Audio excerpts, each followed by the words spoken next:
Hi అందరికీ. ఇవాళ July 6థ్. ఇవాళ స్పెషల్ ఏంటో తెలుసా అండి? ఈ వరల్డ్ బిర్యానీ డే అండి. మనం ఒక్కసారైనా అనుకుంటాం కదా! ఎప్పుడు బిర్యానీ తిన్నా ఏం టేస్ట్ ఉందని. ఇంకో మాటలో చెప్పాలంటే అసలు బిర్యానీ అసలు లెవెల్ ఎప్పుడొస్తుందో తెలుసా? మన గార్డెన్‌లో వేసిన పుదీనా, కొత్తిమీర, మిరపకాయలతో బిర్యానీ చేశామంటే అదొక అద్భుతమనే చెప్పాలి. ఆలోచించండి. ప్రపంచంలో ఎన్ని రకాల బిర్యానీలు ఉన్నాయో తెలుసా? హైదరాబాదీ, లక్నో, మలబార్, ఆంబూర్, కలకత్తా, బెంగుళూరు, ఢిల్లీ లెక్కే లేవు. ఒక్కో బిర్యానీకి ఒక్కొక్క ఫ్లేవర్, ఒక్కొక్క స్టైల్ ఉంటుంది.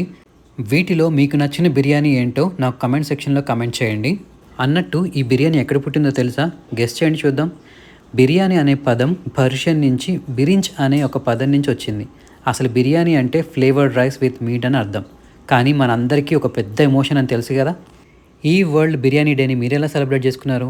బయటికెళ్ళి స్పైసీ దమ్ బిర్యానీ తిన్నారా? లేక ఇంట్లోనే సీక్రెట్ మసాలా రెసిపీతో అమ్మ చేసిన స్పెషల్ బిర్యానీ ట్రై చేశారా? ఏది ఏమైనా వీళ్ళొక స్పెషల్ రూల్. డైట్ ఇవన్నీ పక్కన పెట్టేసి ఒక మంచి ప్లేట్ బిర్యానీ లాగిచ్చేసేయండి.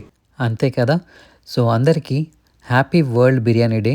ఈ వీడియో నచ్చినట్టయితే మన బిర్యానీకి ఒక లైక్ చేయండి. నాలాగా మీ ఫ్రెండ్స్ కూడా బిర్యానీ లవర్స్ అయితే ఈ వీడియోని షేర్ చేయండి. తప్పకుండా సబ్స్క్రైబ్ చేయడం మాత్రం మర్చిపోకండి.